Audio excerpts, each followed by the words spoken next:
Wow, that is incredibly watered down. That tastes like water.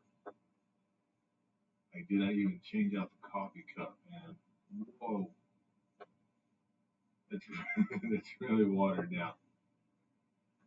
Okay, I wasn't sure. Like, I was looking at my last stream. Apparently, Christ. I mean, seriously, I had set the video to private, so I was basically talking for 2 hours, and then I didn't.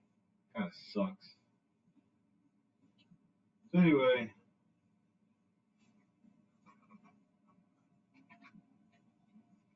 might share that I was starting something else in terms of getting something else going because you know is what it is with everything else.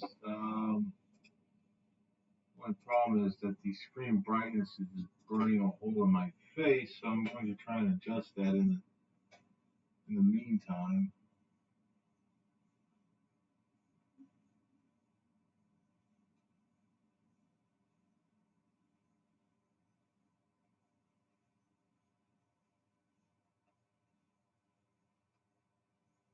All right, I got a little bit going right there. Who knows how well that may end up being? So,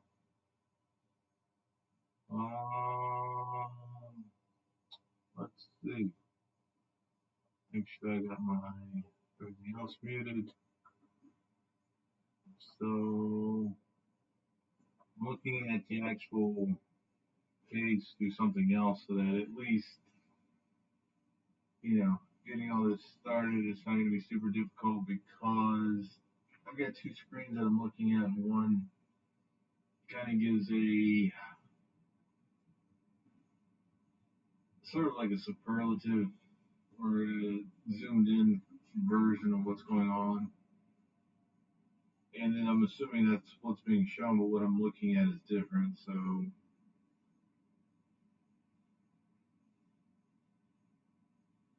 yeah, excuse me for just a sec. What I'm looking at is actually on the second layout is more of what's on the actual web page. So this is what happens whenever you have a whole lot of free boredom to share and give out to others because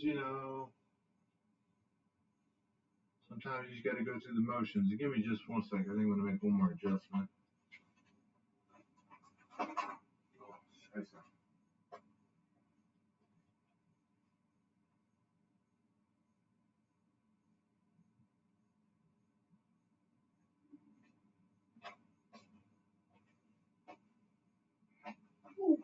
All right. Guess everybody's asleep. I guess nobody wants to do anything whenever it's way past their bedtime. Which doesn't make sense to me. Which doesn't make much sense at all. If it's past your bedtime, that means you're kicking ass, man.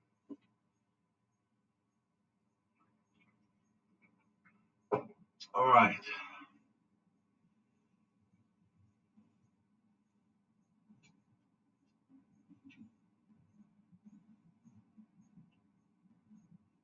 Gotta make sure nothing bad happens over here. Give me about 3 seconds.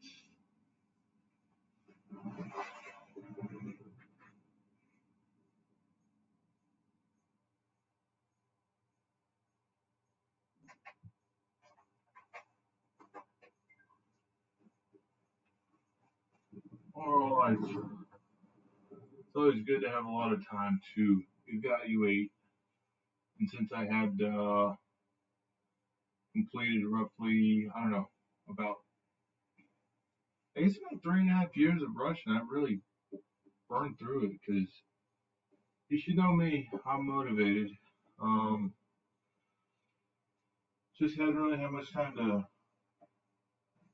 include more emphasis on what studying really represents or what it does, and how quickly you can be either overwhelmed or underwhelmed with what I'm going to refer to as the challenges of comprehension versus just general common term is understanding. So sort of like, yeah, I understand, and then you're basically cutting yourself, or you're selling yourself short in terms of the efforts that you can put into not only learning something new, but being able to utilize it.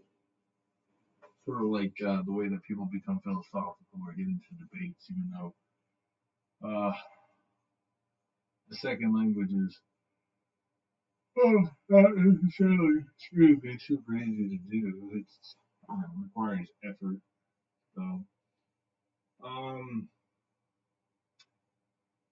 and I'm using a website here. It's actually pretty straightforward, and it's good for what it is. It's RussianLessons.net, but I also have other resources I utilize that are a little bit more hands-on in terms of not being electronic. So um, that helps, but it really depends on how much effort you put into whatever direction or approach it is you want to use. So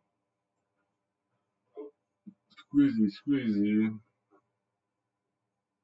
enough with that. But anyway, oh golly, I'm still dying from those olives I ate earlier. Um, okay.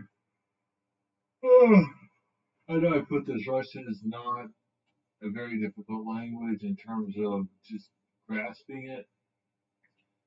Of course, you need to put in time, sort of identifying where your level of comprehension will rest, because you can study for months at a time, and you may make zero progress based on how basically what you're attempting to do is interpret um,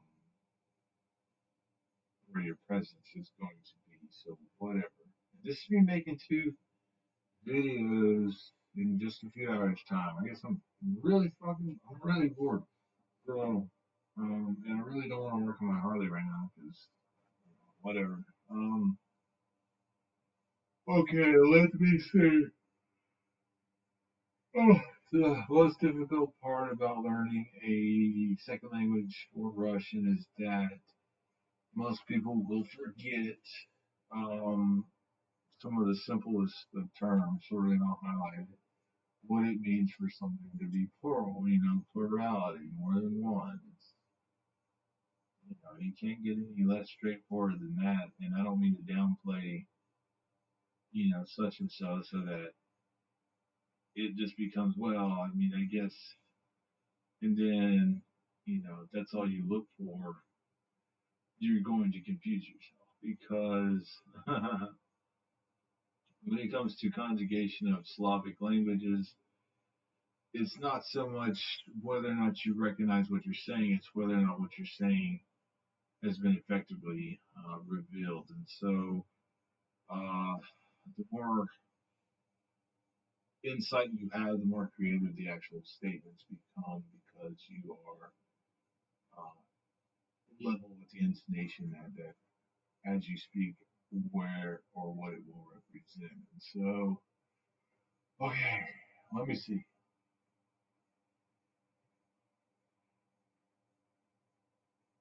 There are some more difficult areas that will frustrate a majority of people just because, it's basically there's so many sets of rules. It's like you have a primary set of rules and then a subset, sort of like a primary set for conjugation of adjectives, which is, they're basically just referred to as descriptors. Like the word here, this word right here is an adjective, or anything that's something that gives description or it gives value or character to a noun. And so um, that's a primary rule. Now, your sub rule, they've already highlighted here. You have normal adjectives, and then you also have normal adjectives that are soft. So why is it I didn't say this one's hard and then this one's soft? Because I'm not trying to do compare and contrast, because the logic for most people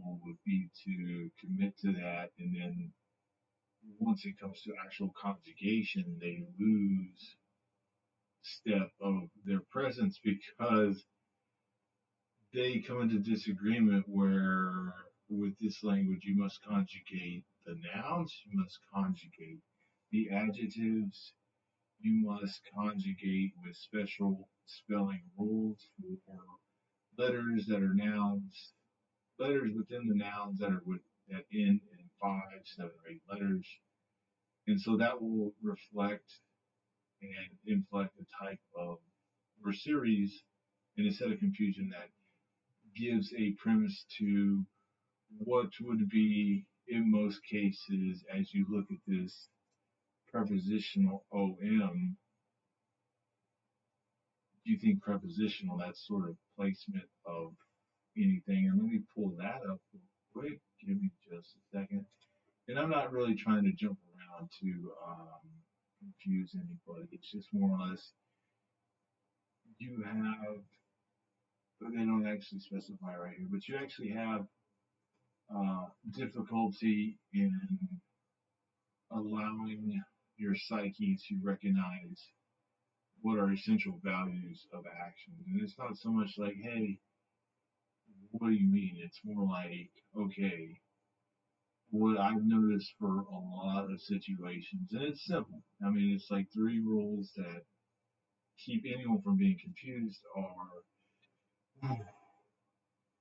you have observational skills. I mean, you have observational tools, a set of eyes, you have a set of conscious, or if you don't have a set of conscious, it's best to pull your finger out of your nose. I mean, it's simple, and I don't mean, your fingers actually in your nose, but your eyes and your hands are doing something at the same time, and they're both, if your hands are within focal view of your eyes and your hands are moving, you're distracted. So it's best just to put that aside. So, in any sense, you're going to see a lot of this, the OM conjugation, but unfortunately, uh, it's going to be the situation of all situations.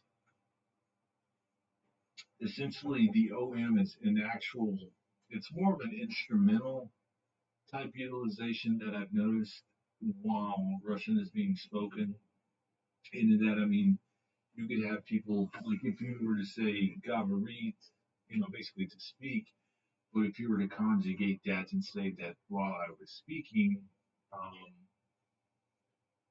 and I'm trying to think, I don't want to say now I'm speaking, but you would just say, um, and if you conjugate it in the first person, just say when I was speaking, Kuda Yabil Gavarum, that has the OM sound, and yet you're thinking that's prepositional. That's more placement. And then you basically are kind of like nose diving into that without even, you can't have commitment to a set of rules that are basically affecting the way it is that you approach something, because then you just become dictative. And if you're actually learning, that does not mean you try to correct everybody on what the rules will be, because that's removing any opportunity for others to, how do you put this, openly um, demonstrate their interpretations of where the language is. So it's best to be constructive when it comes to putting your effort into learning, and then also you must demonstrate a type of reserve, because regardless if you reach a proficient level or if you're just entry level, your demeanor will be quickly recognized by other cultures, because if you just assume, oh, I know this much, I deserve this much respect, you will have people that tolerate you basically just based on your level of, how do I put this, competence, I suppose, or your ability to comprehend. But in terms of actually feeling part of the culture, either through their embrace or from your own or lack thereof, good luck, because it's not going to work out like that. So anyway, um, let me just go ahead and point this out. So we know what plurals are. What are neuter, anything, neuter nouns, neuter adjectives? Those are generally going to be like, everybody, you can hear this often. These are basically foreign words or borrowed words, sort of like, let's do inventions like the telephone. That's not a Russian word. Of course, the telephone was invented here, and yeah. So any word like that, even I guess car, but you're not going to hear um, auto. You might hear auto, but it's more like you have auto bus, like the actual like passenger bus, but cars, excuse me, cars more machina. So you'll hear stuff like that, and then in any event, that's an example of a neuter word, not necessarily a neuter adjective. So those are going to be a little bit more rare, but you will have them. And I believe, and let me make sure I'm getting this right, in order to have everything agree, the noun must actually match the adjective. So you actually conjugate the adjective first should you be using them. The rules may change a little bit when it comes to conversations and getting the order right, because if you're just plainly speaking, and I mean that without giving anything a little bit of color or highlighting certain statements or issues or anything like that. It's generally best to just stick with the conjugations that are somewhat, for the most part, beginning in the nominative form. But oh, that depends. Again, that's going to be a lot on what the sentence is actually doing. That sounds kind of boring, and yeah, it is. But you'll get to that point. And so, of course, feminine adjectives, just like with feminine nouns, you will have, uh, and that's sort of the thing. I mean, I think the biggest challenge that I noticed that whenever I was in class is that for some reason, and everybody's entitled to their point of view, and here's where people just think I should just put my hand in my mouth or whatever. But unfortunately, sexism is something that creates a lot of division. Nobody openly discusses it, but it does influence the way that they respond and treat others, and they don't even realize the type of zealous behavior that basically becomes of them because they observe others in certain situations, and given their interpretation of things, they will just assume that somebody's acting in one extreme or the other. But that type of guile is not really going to benefit many or others, because if you set that early in your young life, or whenever it is you choose to learn this, then sort of like regardless, it's going to affect you. So in any sense, you will have dedicated feminine nouns and adjectives, dedicated masculine nouns and adjectives, and it would be more obvious because I mean, unfortunately, like I believe Brach, that's doctor, that's masculine. Um, Utitsa, that ends with an A, that's feminine, that's basically teacher. And so um, you basically need to actually have some understanding on the way that a lot of these consonants are bridged together. You're not going to see it in the actual writing, but you need to have some sort of, uh, I guess it's sort of like remove the consternation that where you have letters that aren't necessarily identifiable, and then those that are, basically identifiable as you read them, you would come to expect those to provide some more value as you attempt to decipher. And so it's best to have certain rules in place that as you're learning, you have what I refer to as either sort of like stanzas or pauses that give your mind a moment to sort of place the value, because some words are bridged where this is one thing that a lot of people, it didn't take me that long to pick up on it. I think after about 3 months I started to notice that. But whenever you start doing possessive, like anything, my bed, you would say "u меня кроватью," but bed is actually cravat, but basically why? And I would get into so many hurdles because if you learn other Slavic languages, or if you use English and then you're trying to talk to somebody in Russian, you get kind of intertwined with the letter Y, and then sometimes you'll type the letter U or you'll type the letter Y where a U should be. I mean, it happens, but basically the letter Y, it's going to be attached to things that are possessive, anything that you would possess, or if you're asking somebody about their bed. You know, is that your bed?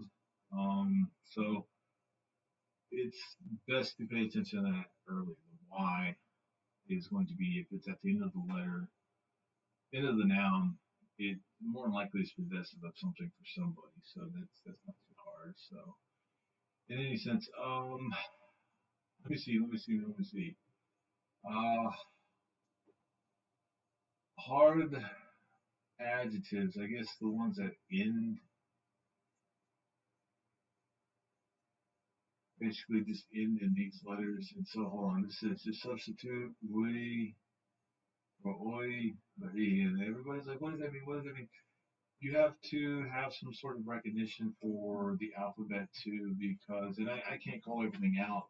You know, if it's a Nikakaya or a Mezikshnak or anything like that, because you know my photo memory after being away from this for a while is a little, it's not so great right now. But in any sense, you have that little b and the letter L. That's just actually one letter together. It's more like a, like sort of like the hard E in the Spanish word jalapeno. It's like E, you know, like, yeah. And then that backwards in with the smiley face on top of it is more like a E. So it's we. And you really want to put emphasis on the way it is that you sort of like you're coming to make a whistle. It's like we. It's not like we, because everybody's gonna say, "Oh, that's a little B and that's an L." We. No, that's too hard. And even though that's a hard adjective, that's not the way you pronounce it. It's we. So it's sort of like you're trying to whistle, and it makes flow of sentence much more direct, and it's not so much like you're, you know, obviously just riddled by the simple introductory forms of the word. So you can't say, can you say whim? You know, it's going to apply to everything. Or is it easy to say whim? You know, I mean, it's you have to look at these things and really recognize your own faults for just living on assumptions. Because unfortunately, that's what happens. You just assume that you're the best at it, or you just assume that you're there to correct others because you know arrogance tells you that you're better than others at doing it, which is far from the case. And so, one second. Okay, sorry. So in any sense, I mean, and it's a little simple, it's a little silly because the backwards R is actually like a ya, like when you say apples, yablaka, but it's basically ya. So don't do it so hard like the German ya, but yeah, you know, sort of like give your worst stereotype of a Swedish person, each ya, you know, just real simple so that's a ya. Like the Spanish word there, yeah, you know, it's just real short and it is what it is. So what is that? What is that? It looks like a Korean O, doesn't it? I mean, just you know, that's pretty common in Korean. But there's the Y, which is the U, and then that's actually another U. That's the U. So you know, it doesn't really have a way. I mean, I have my own system, which I really haven't shared in terms of it being written on paper. I mean, I kind of have it all in my mind, but it's more like OU or OU, and it's tough because it is a U. Just that's what it is. So how do you pronounce these if not for those sounds being so silly? That's oi oi oi oi oi. And it's best just not to get comfortable with basically bunching these together because then you're just going to be making those sounds and it's like okay, you made that sound, you get stuck, you're stuck on this one adjective and you've only spoken three words of I guess your 7 word sentence. What are you doing? You know, if you watch the film with Steve Martin in the Pink Panther, where he's trying to pronounce the hamburgers gamburgers, you know it's basically that's what you're doing here. fumbling over your own words, trying to be cute about it or whatever. So it's basically oi oi. So oi, you just basically want to pronounce it individually and then try to hold the pronunciation longer and then just make it short and sweet. Oi. So in any sense, it's basically a ya, oyu, oi, and you'll recognize eventually. I mean, if I ever put a chart up there, just sort of like the way these line up together and the way I did it. And again, if you allow something such as like sexism or your own perceptions to think that it's I'm trying to push some sort of hierarchy system, and it's being foolish because unfortunately, the easiest way to put a lot of these together in terms of defining where it is that they sit is by the familiarity and the similarities, I suppose, is a good term in terms of the way that some of these are put out there because that's we. I'm going to put masculine and plural together just because for me, it's easier to have a quicker recognition of them. And so once I learn the adjectives, I can then sort of separate, oh, is that plural? Because a lot of times with nominative, which is dictionary form, so if you say, bandages, or if you say cars, or if you say um, bridges, anything like that, any noun that you can recognize, we usually almost always have the S, or sometimes there's a special rule where it's ES, but in any sense, that you're going to see that a lot of times and just assume that that's the plural pronominative. For some reason, it happens like that, and unfortunately, you will see that. You will see uh, a plurality, and it basically be with the we on here. Why? Because those are nouns, and you're going to see that we're doing adjectives right now, but you will see this on nouns, and that's the plural form of nouns. But once you begin to conjugate, you see what I mean? So that's what I mean. There are going to be small hurdles that when you do this, there are special spelling rules that create these allowances. And so whenever you have that separation of the two letters, you're able to recognize that there's an even smaller conjugation going on there, but it still has the same effect. And so, um, it's not super difficult if you're comfortable sort of with technicalities because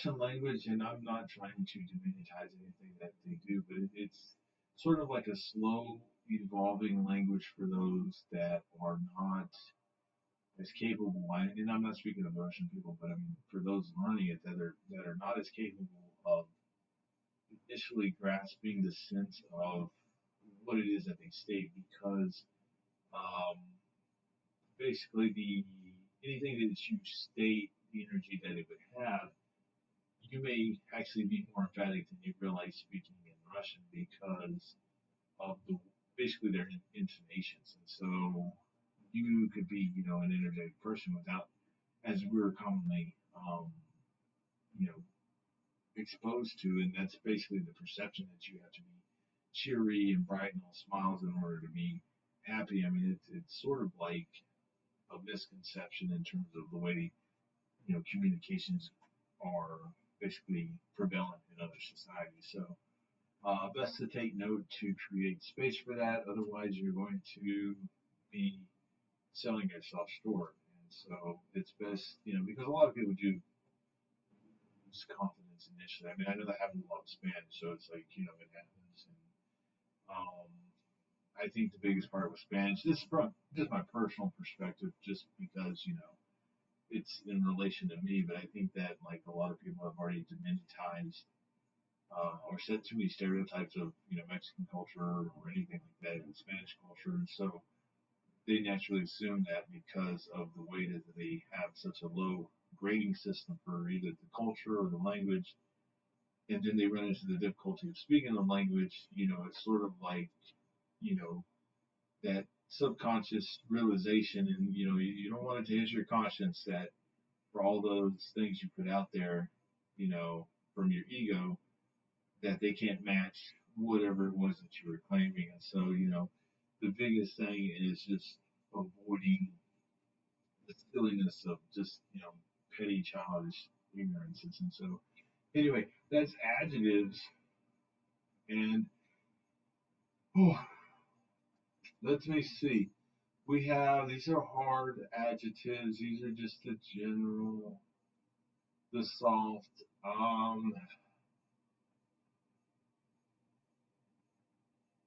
And I actually have a, Christ, I've written it down. The thing is, I'm doing multiple languages, so it's like, it's sort of tough. But basically, there is a rule to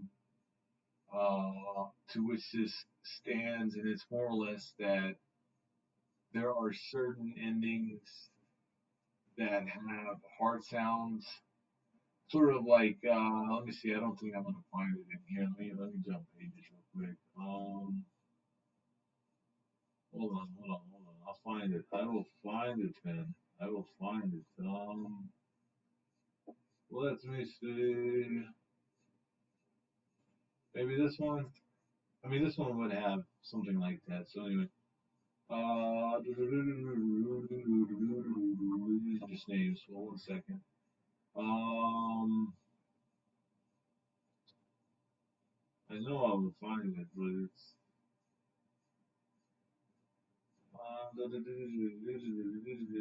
because you're not going to get all these letters in the same order. This is a Z right here, but it's over here in the middle, right after E, and then U's over here at the end. So you just have to be patient with the way that the alphabet is actually organized. Here it is.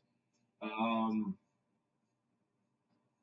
wow, that is a gotcha. But anyway, that W right there is actually like a soft, like sound, sort of like not so much when you're. Don't put in the effort when, like, if you're at the movie theater, you're telling somebody to be quiet, but it's the same motion. It's like shh. And then there's the actual same, exact same letter with a small variation, and I'm looking for it. It's just, I wasn't so sure I was gonna find it on here. It's like I know that. Let me see. I know that we all know it exists. Here it is. I have it right here. And so you have the regular sound, and then you have sh, like a hard S, like you're saying shoe, like sh. You can go from sh to shoe, sh. And so that doesn't really sound like much of a difference, but unfortunately, when it comes to things like that, when it comes to adjectives and everything like that, you have to do again those sub rules, that 5, 7, and 8 letter rules that have the special endings. But also within that, you have, like I said, the sh and the sh.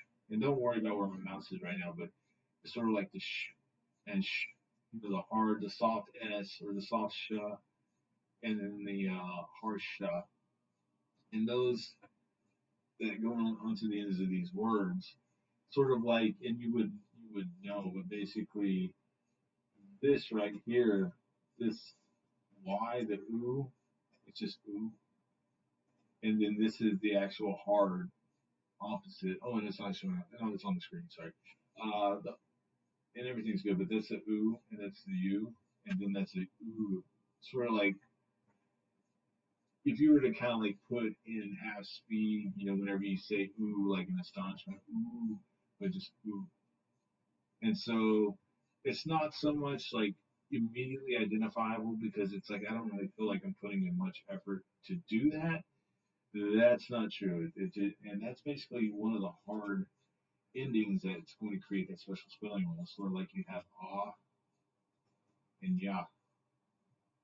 So it's one of those special series that you kind of have to just have patience for when you're addressing it because it is kind of a pain in the rear. I would suggest most people just focus on that initially, because that's it's a lot of work. Even though it's just me talking for 30 minutes or whatever, to actually learn it, it's going to take you at least 10 hours to come in line with all that. And so, um, you really want to be careful as far as what direction you head in, because if you fall into what other people feel like they're learning the best, it's just somebody trying to create a system of memorization for recital for an easy grade, and that's not really learning. It's like you can have the best grades, but when it comes to actually demonstrating your interactability, if you're somebody with short, with a short system of patience, if you have short patience, or you're just not very tolerant of giving others the opportunity, you're not going to mix in well to another culture, because it's just saying, the only thing that matters is what I say. I mean, who wants to be around that? And so, no matter how much it is you to memorize, you actually have to demonstrate your own form. You have to basically demonstrate to others that you're also there to listen to them. And so, uh, some of the other letters I'll point out. This one is, I mean, I think the only word right now, and I know there's more than one, but it's in quite a few words. It's sort of like Utitsa. Um, I think that's also in, no, it's not in that word. It's in Ulica, street. Um, uh, what's the other one? It is, I don't know why I'm thinking of like the word for goodbye, but that's not it. It's, I wish I knew. There's another word that I know that's common in, and I think it's a word that I think it's Ismanicha, whenever you say excuse me. So, um, I don't think it's in Pujala still, please, but no. So anyway, you have that, just use Ulica. So it's like the hard the, but anyway. And then this is actually cha, like if you say hachu, like I want, yeah, hachu, and that's conjugated. I think it's hochat is the unconjugated form, but in any sense. And then I'm trying to think of the actual variance for za. That's more of a za. There's an actual, and here's the biggest issue that, like, unfortunately, with the language that you're going to find that nobody ever points out, because everybody, nobody wants to admit that they don't know what they're talking about, or that they don't know what they're doing. And so, um, the biggest situation, let me see, I think, I don't know if it's actually on the keyboard. Let me figure this out.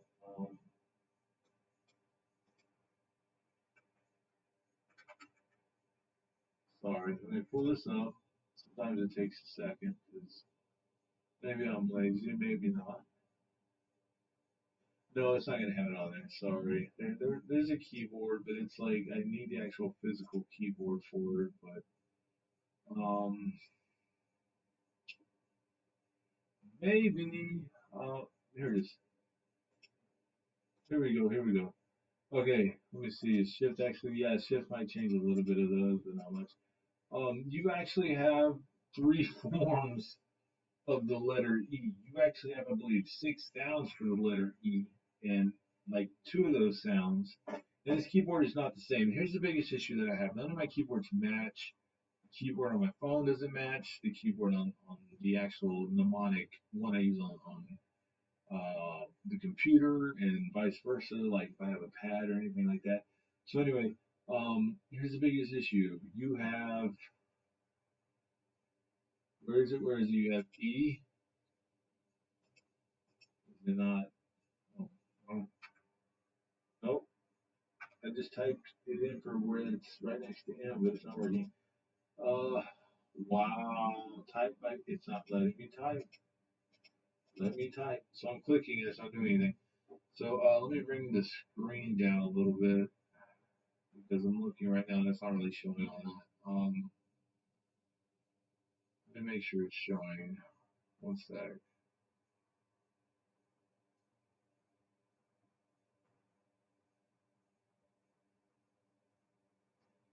I'm trying to see if it's showing, because it's like, yeah, there it goes. Okay. So anyway, you have this backwards in right here. That's an E sound. That's more of an I, but it's still an E sound.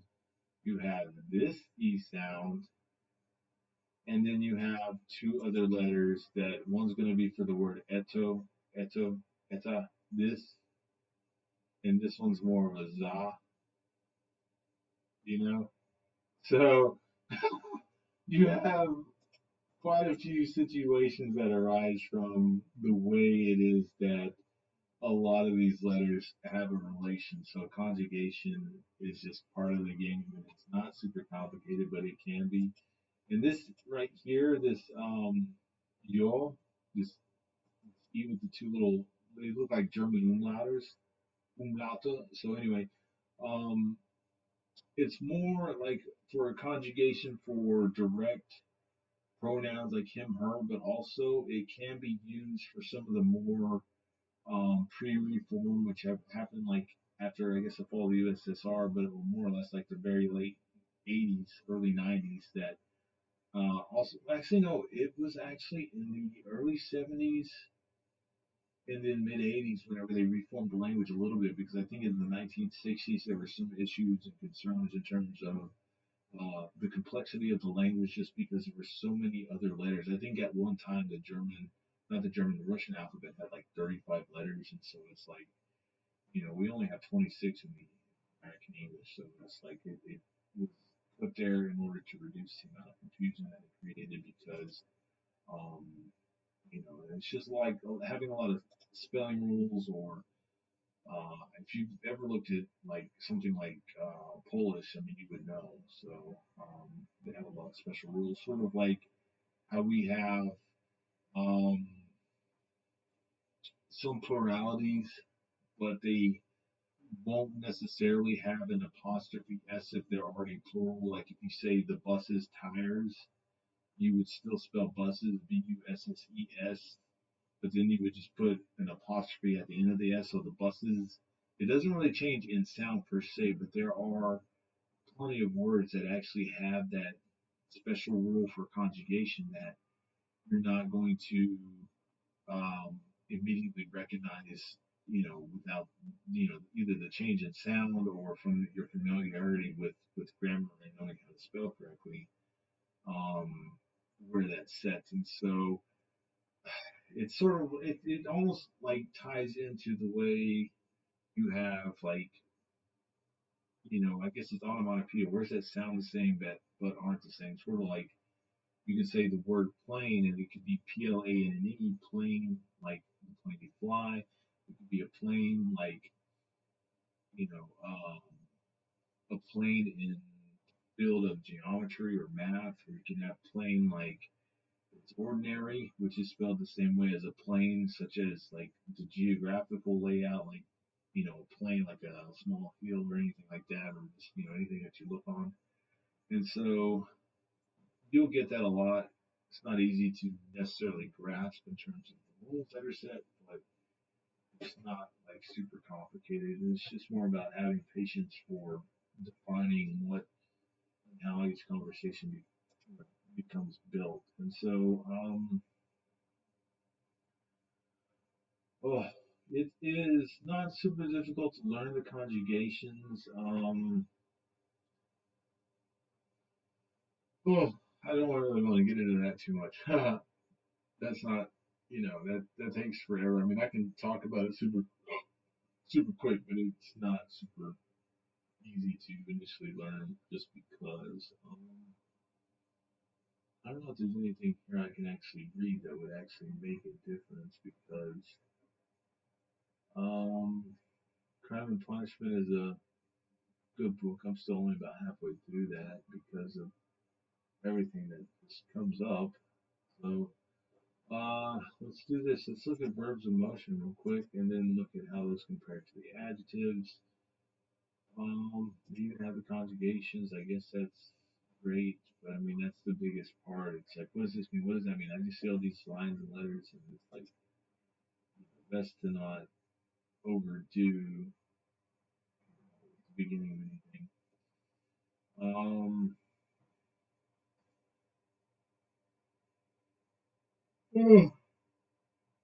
God, I don't mean to be falling asleep, but it's like 4 in the morning. I've been up all freaking day doing nothing. So anyway, Yeah, let me see. These don't really have conjugation terms for adjectives. Genitive case.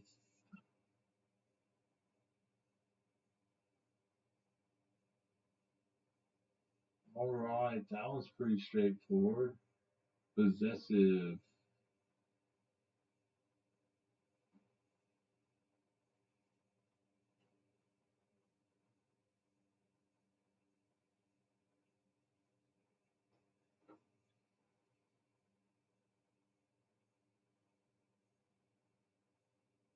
I don't know. It just becomes more complicated the more I look at it. Not for me, but um, the way that I look at it, even after I read this, is like sort of like when you have this, the way that the conversation later develops. If you ask somebody, when is vodka, does Anna have vodka? Um,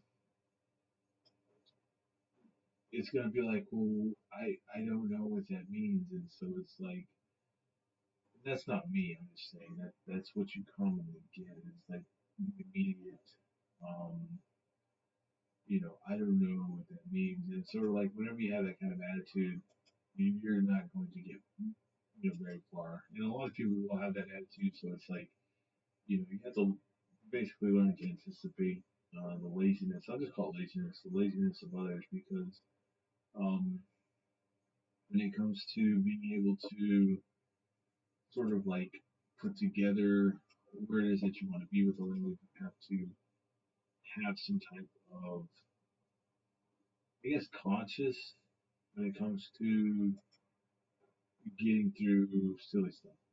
Because I can demonstrate that right now, and so I mean, okay, let's to that real quick. Where was I? It was right here. This one. Let me just move that tab over. Okay, and it says it in English, so that should be pretty easy. But anyway, but they're saying why does that have V for that for her name? And so it's like look at her name. That's fine to go over here and do that. Oh, they didn't include Anna right here. That's weird. Now I am intrigued because here it is. I guess those are male names. It's more likely an explanation for it. Yeah, men's names right here. Um, right here. Just look over here at the English counterpart, Anna, A. So they do have, all the variations for everything. So just be kind of careful with that. Don't get too deep into it. But basically, um, they used A and A, which,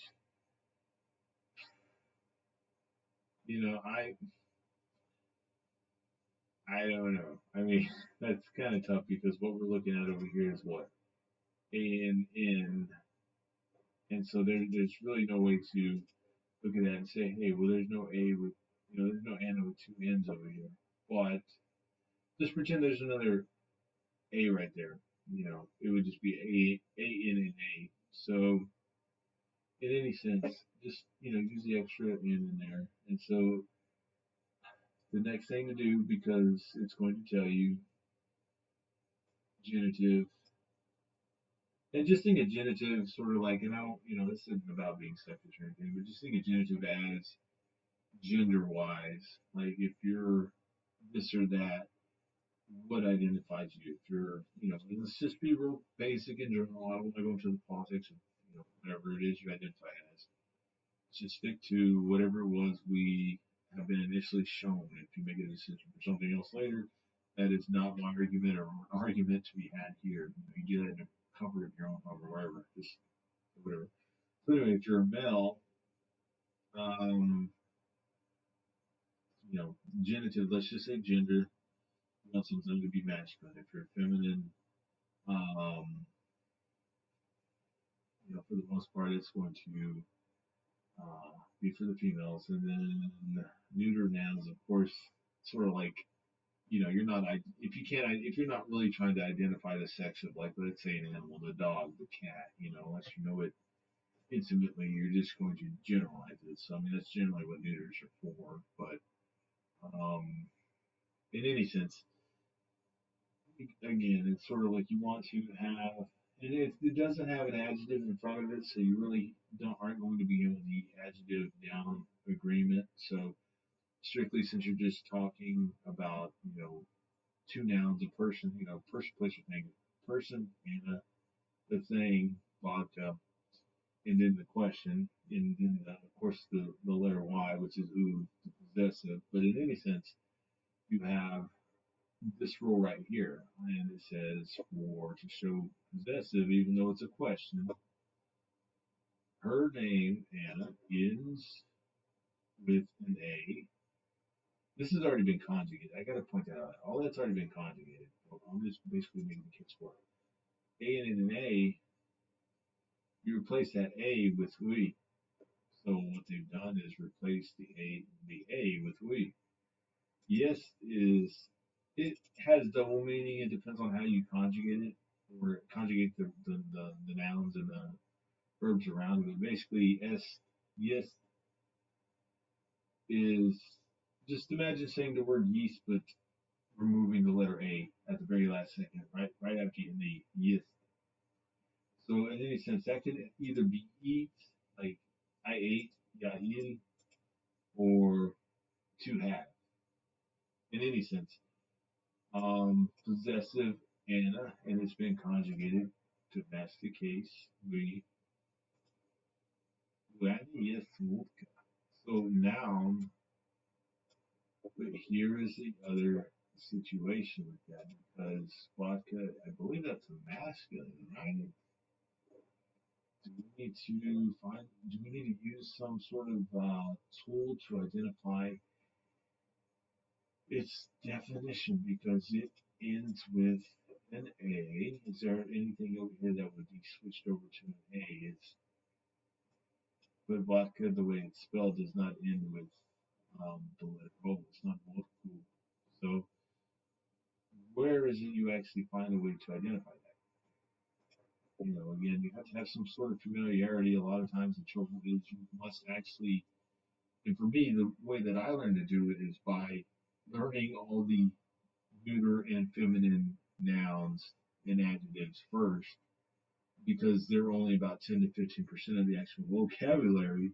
So then I can say, oh, okay, well, I don't really recall that being feminine or neutral. So chances are it's masculine. So it's like I'm going to conjugate that in the masculine form. It's a hell, it's a whole lot easier than trying to memorize every masculine noun and adjective, and then all that time that goes into that, and it's like, oh crap, I never learned the feminine or the neuter. How I it's sort of like slurring your words. People think you're drunk or something, right? So anyway, let's look for this. Maybe it has the drink over here. See, a lot of people get confused with this too. Voda, Voda. Just imagine Bohdah, Voda. Just say it a little crisp. So in any sense, it does not actually. Oh, here it is. Alcoholic. Here it is. Vodka. So it looks like there was no actual conjugation. Why? Because there's no adjective in front of it. So I mean, regardless of that being like a common rule, you always want to go through the motion of thinking that you need to conjugate it because it builds a good system of trying to identify and establish how it is you're going to speak. Because if you just speak openly, for some reason, Russians can pick up whenever you're not putting in the effort. Even if it's sort of like general language stuff. It's sort of like, for some reason, it's easier for the conversations I've had, it's easier for them to pick up your lack of effort. And that's sort of the strange part is like you can have conscious recognition of it, and for some reason, it's more demonstrative in your speech and conversation, even though I can't pick it up. For some reason, they can. And so we need to have that form of recognition there as that goes. But in any sense, they did not conjugate that. They did not conjugate tea, chai. How many of y'all have had Kai tea? And everybody says, you know, um, you're pronouncing it wrong because I would call it chai latte. Because if you want a latte, but they say Kai latte, here it is, chai latte. You mean Kai? No. Not the way you say it. So anyway, I can't tell you how many times, and that's one of the reasons why I quit going to the drive-thru. It's like, okay, I'm not going to get into an argument with you on how to pronounce it. If you only know how to say it in one language, I don't care, whatever. So, in any sense, yeah, enough about that. So, best thing to do is learn, and I'll get into that even though I'm in another area. And of course, you have your days of the week. It's Ponedelnik, Tornik, Svieda.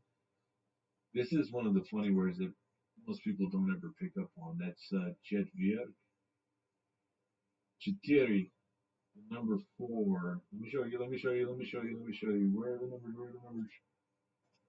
Okay, let me show you this. This is how you do this. Because this is an internet page, so it's a little bit of a pain in the rear to line them up. But okay, let me just, because I think I was having issues with the way that the screen was looking earlier. Look at this. Chetiri. Oops, here it is. Chetvir, Chetvir, Piat, Piatnitsa. That should be pretty easy, for those two. Then, of course, that does kind of sound like Saturday. Subota. Воскресенье, that's Sunday. But I mean, you know, you kind of just have to, kind of find a way to, I don't know how to put it, like, to basically bend into the way that everything goes. If you really want to have diverse Russian conversation, if you actually learn yesterday, if you actually, I'm sorry, if you learn tomorrow, if you learn yesterday, stuff like that, those two words to make a conversation that's good, that's January, February, March, April, May. This is Juni. That E is really short, it's really tall, and it's really tight. Juni, Juni, almost like mule, but with U.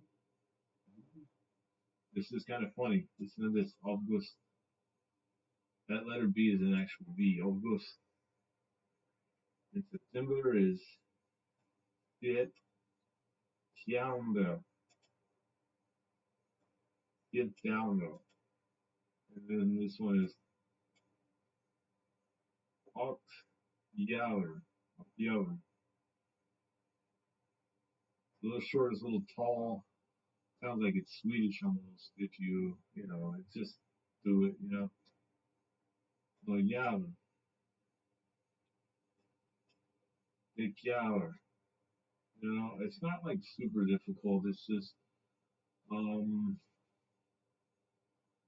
you really want to have like a decent amount of tools when it comes to recognizing these words because you have to have special enunciating rules that you have to set in and then learning to basically demonstrate the way that a lot of these are going to be put in motion. Otherwise, it's like, um, да, я нужно говорить с кем, ну, вы лучше за меня,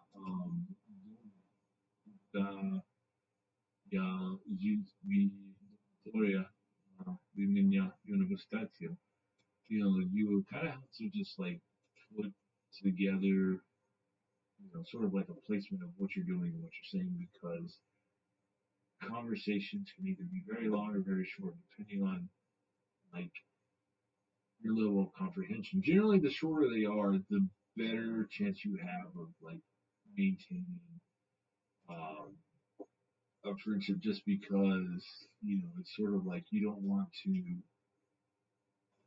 stand there and make it be, have it appear as though you really don't know what you're talking about because uh don't try people's patience, I guess. That's one way of putting it. So anyway, I guess this is part of that book. I can kind of read a little bit of this, but it's not super difficult, but it does get a little difficult after a while. V начала Ulia. V. Let me make sure I get this one right.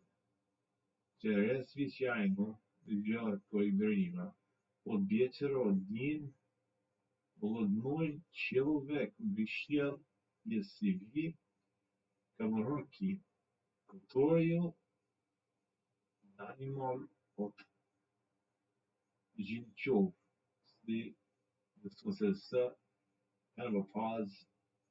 Plus CM. I mean, I think there's some sort of like I'm reading the book and there's some sort of like they have like some abbreviations for some of the words that they're going. But anyway, for some words, I think like St. Petersburg is like SB and stuff like that. So um, Переюшки на улицу и медленно, как бы в нерешимости. Нерешимости. This is продвигаться к мосту. At the start of June, начало, I believe that's commencement. That's July, sorry. The через Luciano, it's hot, something of a hot time. Жаркий is hot, rain time. Hod, I think that's, golly. I think that's like a form of time. It's a form of time that I think, but this then Veterans Night. Odin, that's one. Volodno, I believe that's small. Человек, person. Michelle, I guess that's in the motion. That's is there. I've been speaking about that real quick. There, своим. That's like the indirect pronoun. Korovki, который is that or theirs. Uh, that's animal to Zil, and that's the correct, I believe. Shov. Zishov. Let's just move this over real quick. On an exceptionally hot evening in early July, a young man came out of the garret which he lodged in that place and walked slowly as though in hesitation towards Cambridge. So let me point this out. Um, exceptionally hot evening. That does not actually come up until over here, Zarko Ibrahima, and then you can actually see in early July, but this one starts out in early July, and that's I guess exceptional. So um,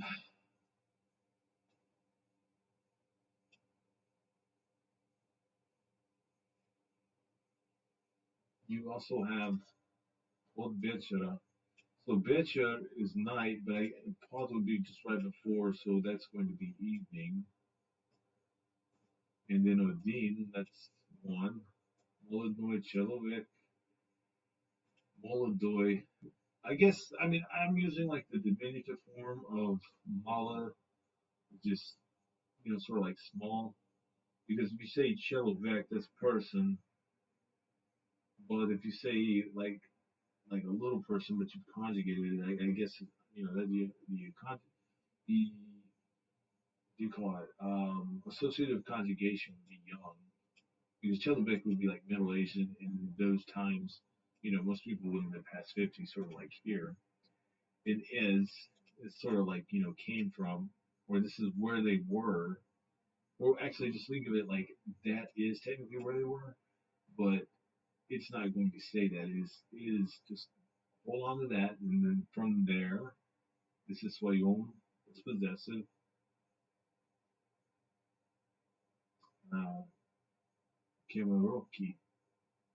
And that's again I guess that's the way that they say Garrett, or that's where you had your lodges. But that we shill is we, and a lot of times you're going to see that, and sometimes it's one of the forms of conjugation for everything.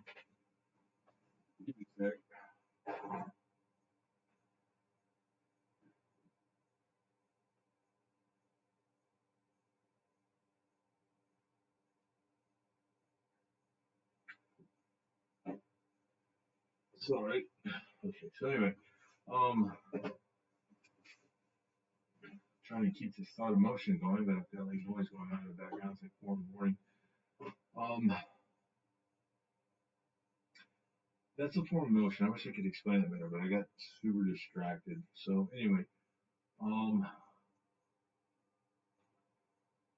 Here's where you have this conjugation again, and we'll get back into the adjectives real quick, the OB.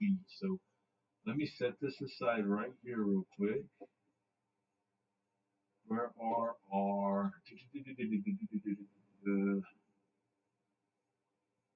I mean, because, again, I've spent quite a bit of time on this, so it's like I have the patience for it, but it looks like with all these tabs that are there, it looks a little stacked. I mean, it's not super difficult. So, what did we have right here? Sorry. Um, and sorry, that's a verb. Excuse me. Verbs.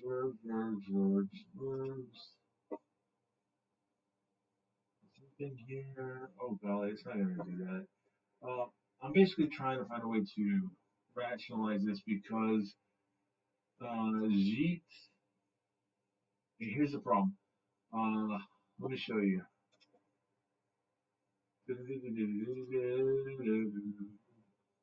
Maybe there's a way to, because I mean, I know what it means. Jeet is to live, but the problem is that is like a double conjugation. It's the motion, and like we can say, oh, well, they lived there, and it's like, oh, I know, but the way that they're demonstrating it in here, in which he lodged, is basically the way you want to put that all together, because even though it's just this one word, that's what it's saying right there, in which he lodged, because it already has prepositional noun, which is the get, which is Kamarovki.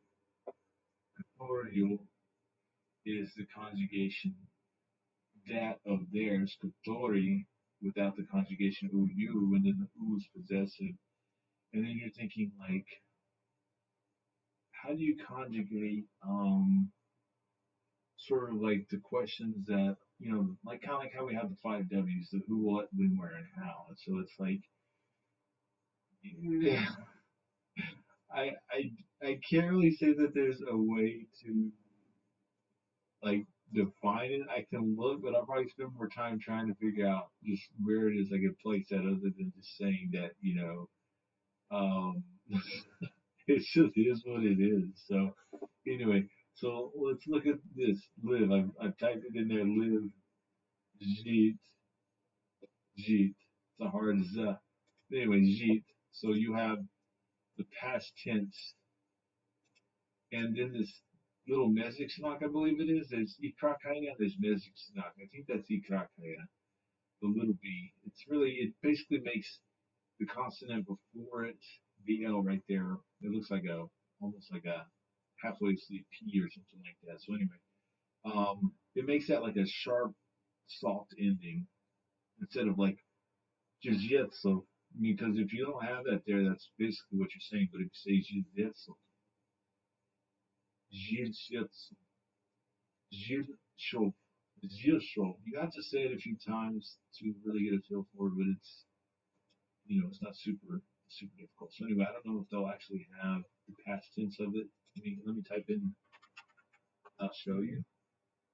No, it's not even in there. Basically, the past tense for lived is you have, of course, the conjugation, the L, the LA for the feminine, and the LE for neuter. But in any sense, this is just an L because it's masculine, because you're talking about, here it is, Chelovek, that's male. It even says it on here. He, young man, Chelovek. So it's just an L. It's not. It doesn't have an A. It doesn't have an E. But Gilles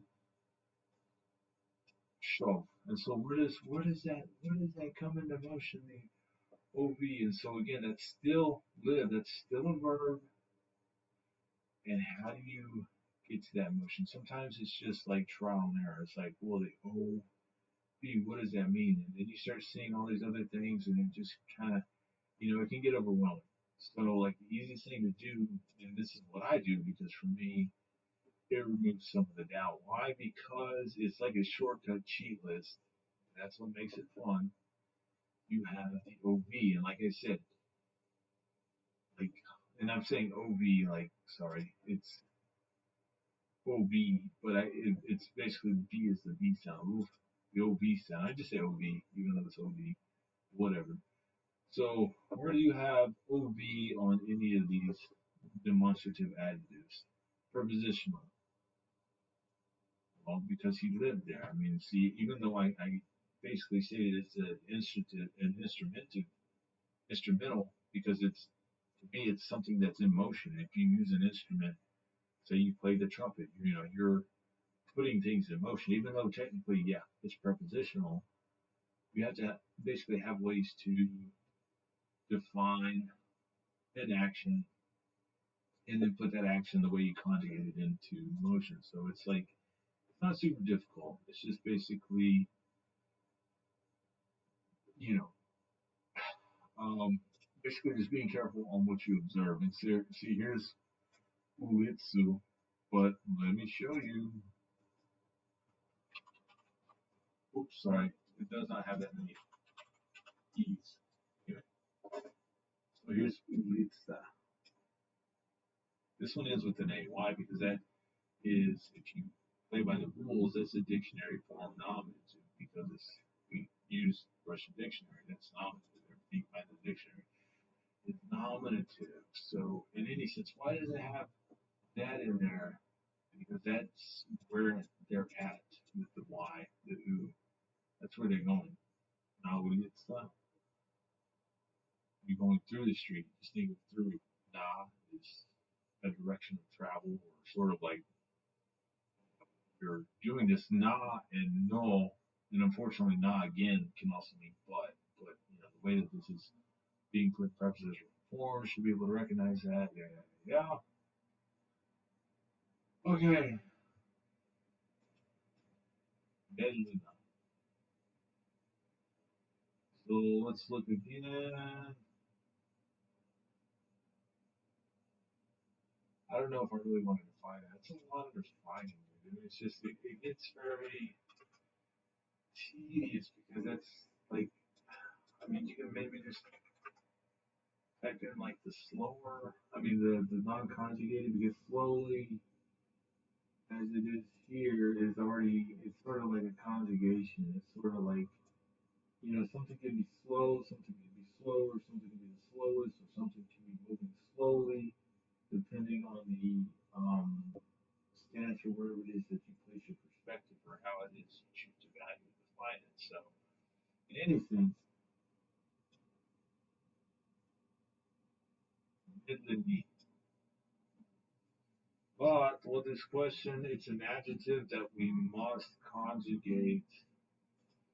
They conjugated it with, and we can do reverse deductive logic. They conjugated, they took out the little b and the l, the we, and of course, the backwards in with the smiley on the I, we, and simply put an O there. So go back to your adjectives. Did it soft anything? Do they have anything right here? I don't know. Apparently those are hard sounds, so how do we do this? How do we do this? That's where all the confusion comes. It's best just to look and see where it sits and just what it is. What is that an O? So back to the adjective. Is there anything here that just ends with an O? I don't know. I'm looking. They put an O right here for genitive, which means, of course, it assigns something to somebody that it's technically, I mean, they may not own the street, but it's the street that they're on, right?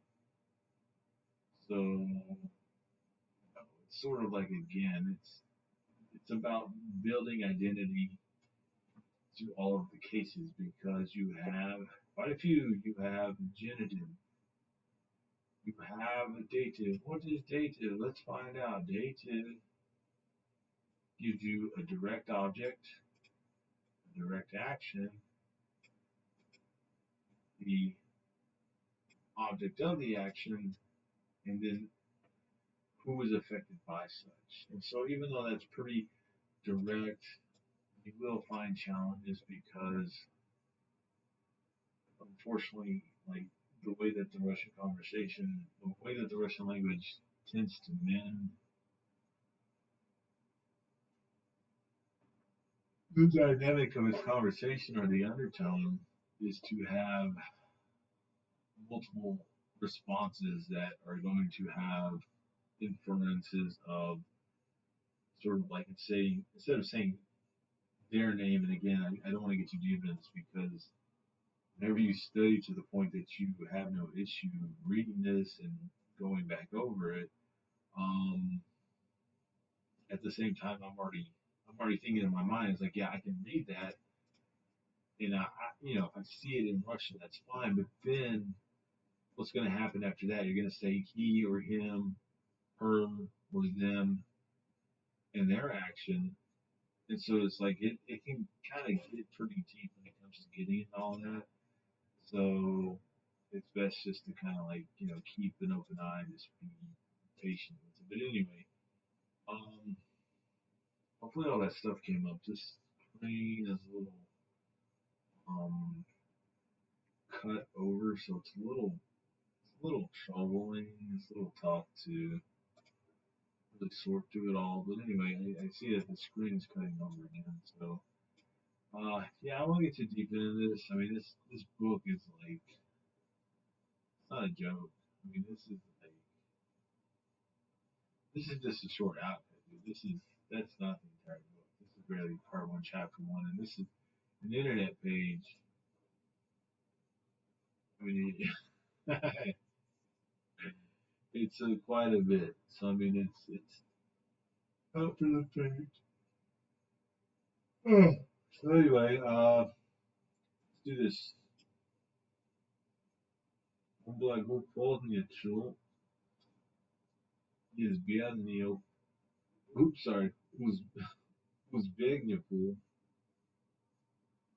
It's he is big.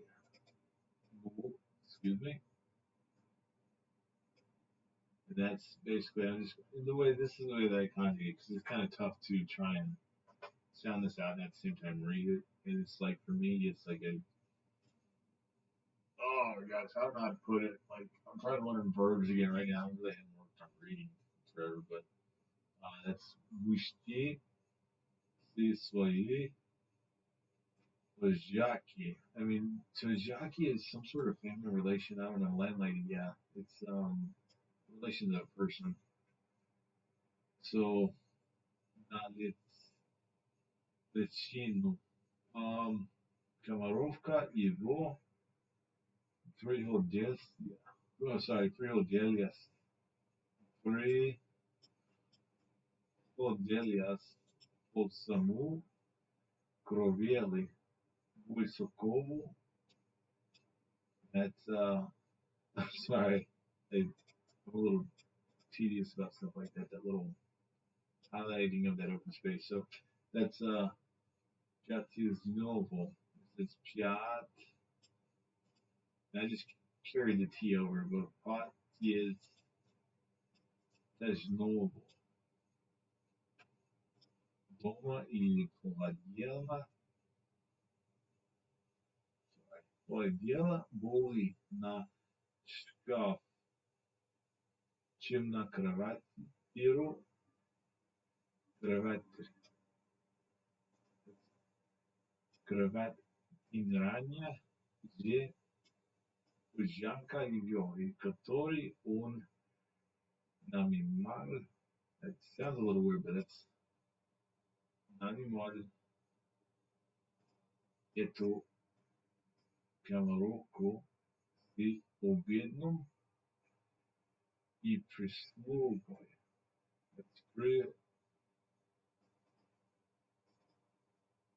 Прислугой помещалась под нее воскресенье без теж, oh sorry, лестничение, без нищие, лестничие, ниже ви отдельной кровати, и каждый раз при приходе на улице имел неправильно надо было приходить mimo, or mima. Sorry, that arrow gets in the way. Азиатки книги. It's who, yeah, me, кухни. Почти беседа настес. It's настес. Sorry, настес. Попередньої на листиню. Лист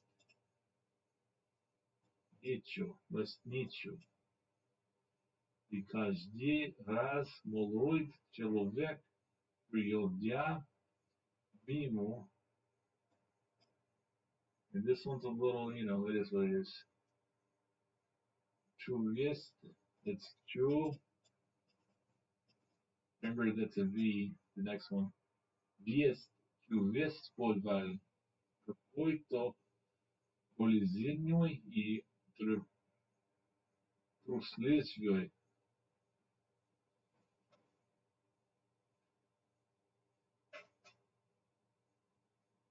Oh,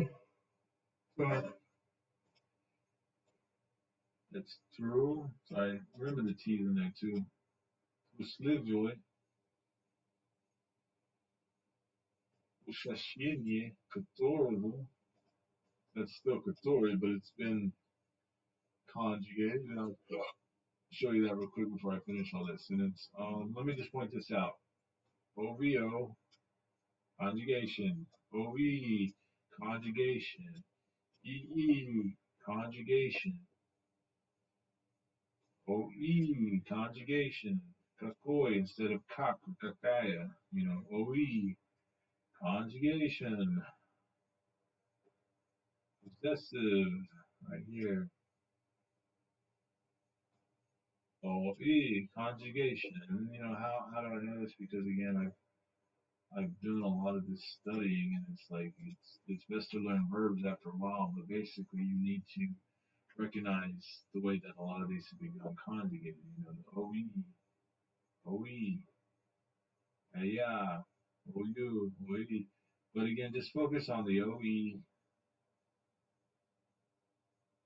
can see that. You're gonna see the EE. You're gonna see the EI or the E backwards in, and you will see it. Like I said, like I'm pointing out. Sorry. OE or OI. No. Anything else? No, no, no, no. I'm looking. I mean, I can kind of point these out. Not super quick, but I can find them pretty quick. Just because. But a lot of this stuff is it's just simply conjugated, and so it's tough to really um, know what it is you're looking for until you learn some of the pronouns for possessive and propositional and whatnot. Because I pointed that out on the other one, and I pointed out right here. Um, where is it? Soyez. And this one has the EI. This one has the EU. Now, why would it have that? You know, so it's again, you have to look at this stuff. It's not like you're gonna just pick it up right away. Because like I don't know too many who can just pick it up. They're like, oh, hey, you can mark the accent all you need, or you can learn what it actually is whenever it comes to actually speaking, because you want to be understood. You want to have people welcome you a little bit whenever it comes to interacting with them. You don't want to basically be somebody with your head in the sand. You don't want to be, oh, I don't know. Do you really? I mean, this should be nothing for you then, because, and here it is right here. EU, that is normal, soft, adjective, instrumental, and feminine. So what's over here that's feminine?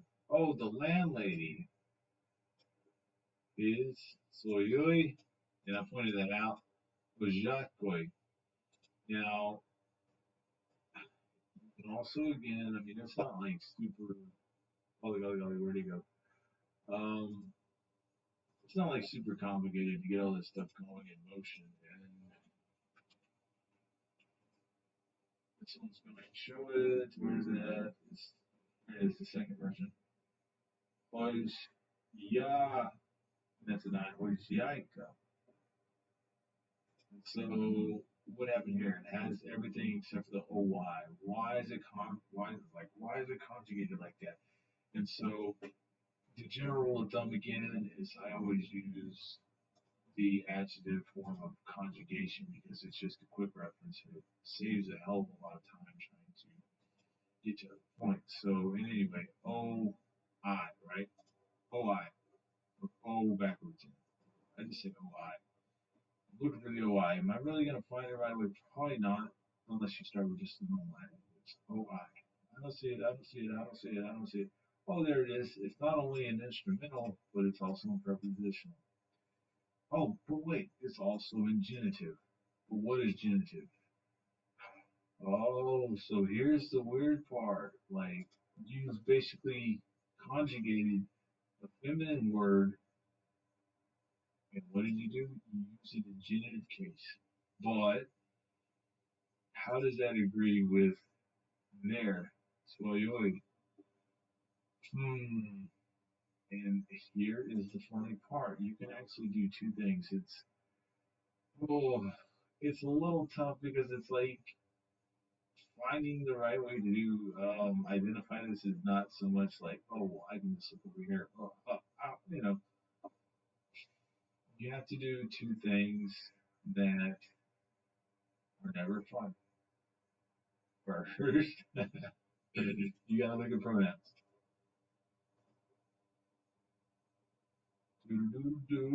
Do I see anything over here that's really? But I mean, this is basically where a lot of this stuff is going to come in, and you're gonna be like, what do you mean? What do you mean? What do you mean? Here you go. Reflexive, possessive pronouns. So what? So what do we have over here? So you, and then even on the preceding one, so you. But let's just use the one we're working with right now. Let me just move this cursor over here. So you, what do you do? What do you do? Look up again. You have the pronoun, and again, so pronouns are very important because you have so many. This is what you'll generally see a lot of: his, her, yo, with a krakaya, evil, theirs. You're gonna see, and it's for the most part, it can be pretty related. I mean, it just goes down the list: genitive, evo, accusative, evo, eo, on the same for the third person or determinative view of it. It can get a little tricky, but just don't like be too concerned with that until you get to that point where you're realizing the value and the impact of where those sit. So it's like, it's not super complicated, whatever it's dated placement of him or theirs, basically. You basically just have to find a corresponding situation for it. But where are we at? Anyway, so Roy right here. This is what we have. Sorry, let me see. So you. So why is that? Why is that? Why is that? Why is that? Oh you. Where is it? Where is it? Just keep resetting. Is there no you over here? See, here's the problem because you have to look at what value this is. So that's the EU. Excuse me. I'm just jumping around now. It's the EU. Is there any EU here? Because I was looking and I didn't see it. So what does that tell you? That sometimes there are special rules that come into account that have those situations where you're like, what does that mean if it's not there? One deal with it is some of it, and it's one of those again. It's one of those like special rules that uh you won't say that these is person is cars is you would say these person's cars. You're not gonna say these person's card, you're not going to say it really quick because it doesn't sound like you're actually trying to demonstrate what it is you're trying to say. You're going to say these persons, and you're going to kind of elongate persons to demonstrate the apostrophe s or the possessive. It could just be an apostrophe at the end too. Who knows? Depends on how you do your rule. But you're going to say cards. Cards is going to be a little bit diminutive in the way that you enunciate it. But in any sense, you have to sort of look at the challenge that exists with some of these special sounding out rules, and it's like, well, what do I do? I mean, what they did is, again, you have to look at the age of the book, and there will be some of the things that come up. All right, there will be some of the things that come up that would otherwise be addressed with the modern reform of the way that the language works. But if it's not there, you know, you have one choice for me, and it's always like, well, let me go look. Let me go back and look at the adjectives. Let me see if there's anything here that I can use. Oh, hey, look, there it is. But it's like, but it's him in the action. So why would it be under feminine? But then again, it's under instrumental. And so that just sort of sounds like, oh yeah, you're just making your own logic. But generally, like, this is what I've been told, and I've heard it from more than one. I've heard it from native speakers, and it's you basically cannot have like a U sound at everything else. Because like, let's say we try to um, reconjugate that, and so like nouns, what is that? That is dative, right? For the feminine, but it's conjugated, so that's a problem. So how does Hojika end? It ends with an A, it ends with an E, the way it's conjugated. Sorry, where did my book go?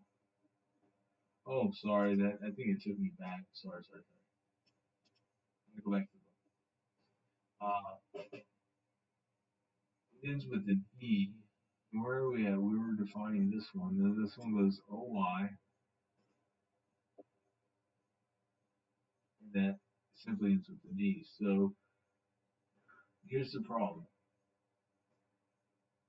This is referring to an indirect object.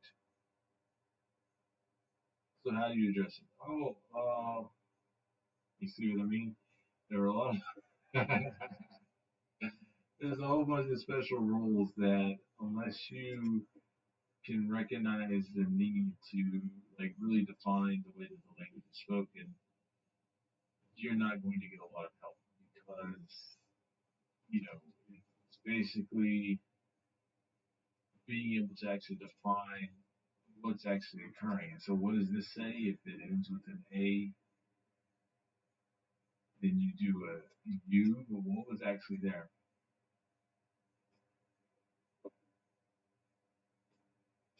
And that was because that was what in dated. Now let's just confirm that by going back to adjectives, feminine.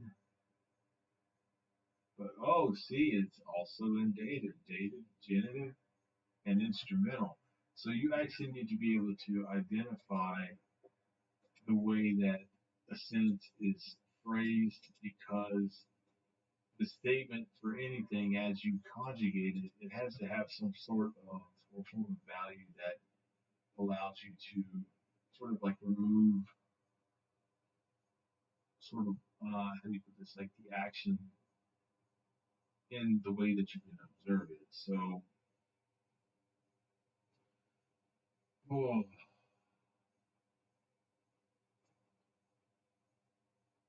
it's yeah, it can get a little complicated.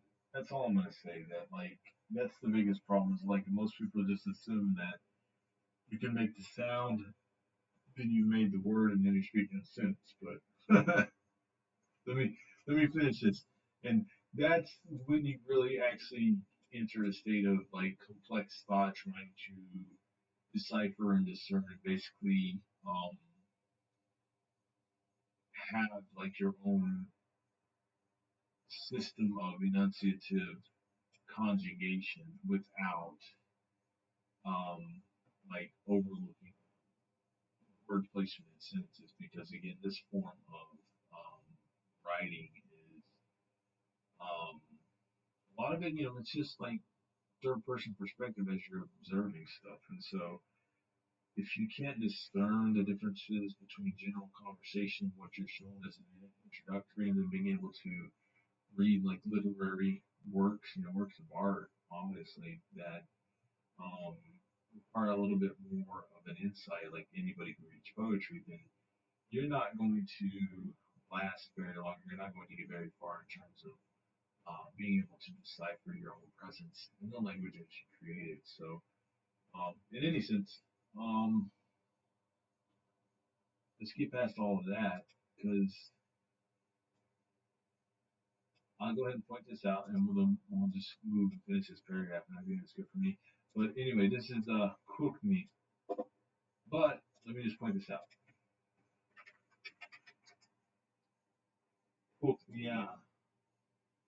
So they have an A at the end of it. Is there anything different about the way it is I'm seeing these nouns? Is there anything that I can do that will help me? Is this an object of a sentence? If it's feminine, it ends with an A, then it goes to a Y or a U, and then it ends with a ya, it goes to a U, right? However, this ends in an E. So let's go back to adjectives. Is there anything here that just simply or strictly ends with an E? And again, it's not going to be like you're not going to have two letters at the end of every at the end of every noun, because it's a noun. But you want to kind of have a general feel for the flow of that chart. So as you begin, what are we using? I believe it is genitive, right? So you have feminine kufnia, feminine genitive ends with an E. After you conjugated it, you replace the ya with an E, right? And the only other way to validate that is, if you don't recognize what the genitive case is for, because um, look at this. The landlady is provided with garret dinners and tenants. Lived on the floor below, and every time he went out, he was obliged to pass her kitchen, so it's her kitchen. Oijakoi. Oijaikanoi. Remember Oijaika? Ojaikanoi? Sorry, where is it again? It was up here too. It's just, I'm doing this all day. It's sort of like, you gotta pay attention, but I'll always pay attention. So in any sense, it's over here on the right, but in the second and third paragraph, it's there. So yeah, it's actually not in that paragraph, but anyway, it's right there. So you'll see it a lot, and if it repeats here, it's Sojaika. Um, it's best just to kind of like pay attention to the way that a lot of this happens. That um, you basically just need to keep tab on the way that a lot of this is conjugated, because it can get a little confusing for some, I guess. It's sort of like, well, I don't know, because, so like if I look at dative, it just has the simple little, one letter image for that. But it's like, that's weird because she's conjugated with two. So like, what does that mean? What does that mean? It means that as you look at a lot of this, you're not paying attention. Look at it, O-I, adjectives, O-I. Technically, that's a dative case form for adjectives, but we're talking about nouns. So you can see what I mean. Like the way that the language is painted, it's not as simple as just strictly reading it and saying, "Oh, hey, that's the value, and I already know it." And you're just basically going off what you know in your own primary language. but you're not actually able to consciously recognize the changes and differences in the other language. So it's like, yeah, whenever you're ready, you let me know how that's going for you, because this is just like introductory Russian. This is stuff that they would teach the scholars, and this is stuff that when I was growing up, you were just strictly expected to know because, um, that's just the way it went. So what are you gonna do? You know. Anyway, so another way to look at this, just go back to pronouns because he's going to basically, like every time he went out, he was obliged to pass her kitchen. Vajika cooked me. So look at this. What did I do? I just worked something over here. I just went to pronouns to identify her, which I pointed out. You got to know, what does it have at the end of that? O I or O backwards in. Now, let me see where my little chart was because, again, like I said, I've been up all day. So it's like I don't mean to be jumping around like this, but it's like, it's getting to that point. So anyway, if it's possessive, it's genitive, right? It's a feminine, but this it says E I. So what are we doing? We're looking for a singular possessive that's plural possessive. We don't want reflexive. We don't want it to be looking. We don't want it. It's not reflexive pronoun. Why? Because where is it? Who knows? You gotta look, but you don't want to invest too much time doing that because it gets a little silly. So you kind of just have to scan through this and say, hey, where will this fit? Does it fit anywhere over here? I feel like it fits anywhere. I mean, you basically just need to have enough familiarity that you can scan through these, look to see what has the best value and the best fit, and then move from there. And a lot of times, if you have a book, you can just hold it up next to it and say, oh, that's OI. So let me see. Let me see. Is there a line over here? No, no, no, no, no, no. I'm looking. I don't see it. That, but that's masculine. That's what I mean. You have to know that that's masculine. That's feminine. Where am I looking? Is there anything else that would affect that? I don't know. So, you have to be careful, like I said, because a lot of these you can actually use them to sort of place things in perspective. But again, the adjective chart is the most effective because sometimes you do have those conjugations that you cannot identify because of the age at which this was written and the way that it's given to you that you cannot just say, hey, why not? Well, why not? So, okay, I don't know. Let's look at nouns instrumental because landlady ends with an ayah. Oh, hey, look. What is instrumental? It's used to indicate how something is done. We went by car. But see, here's the more confusing part that he, every time he went out, he was obliged to pass her kitchen. So he's actually performing the action, but the way that it has been conjugated, right? Her kitchen, three whole D is on foot. Whole D is to go, but three is to go on foot. So anyway, um, it's basically again it's conjugated that. So what page are we on? Instrumental, feminine noun, Ujjaika. Why? Because right here it is with an A. Sorry, I don't mean to be annoying. But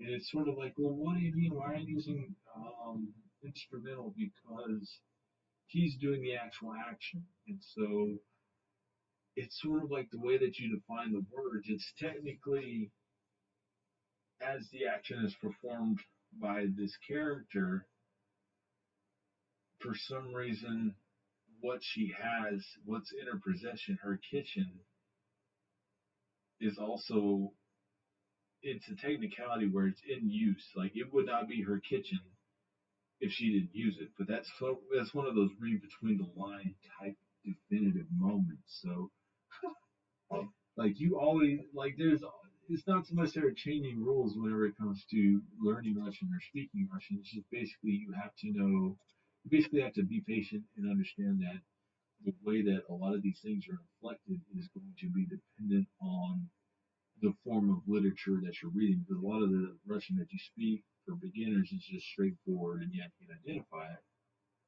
But try getting to that next point where you're not going to be able to have just that that quick pickup knowledge, and then you won't be able to utilize that to try and break something like this down unless you actually have a little bit better grasp on the way that the language works. Because like I said, it's not a beginner's language. It's not super difficult if you put in the time. I would say for my I don't know 2.5 years learning it, I've probably put about 800 hours into it. It's where I'm comfortable talking about this without being confused, and that's roughly about almost 2 hours of talking. So for me, it's like I don't mind studying and learning it. It's easier than you know. I don't know. I don't know what would be easier. I mean, especially just you know instituting another form of culture in the way that you communicate. It really is. I mean, it's not like and none of this is political. It's strictly literature. You just have to know how to interpret it. You can have a better enjoyment on the things you experience in life. Otherwise, you're stuck. After you give up on reading whatever books you did in high school, stuck watching movies that are probably crap. So anyway, these let the imagination stay lively. So anyway, E is basically just and as diras without time or a little bit. For the young man went privada mima. Let me see. And each time he passed, the kajde is every, raz is basically time. This is the young man.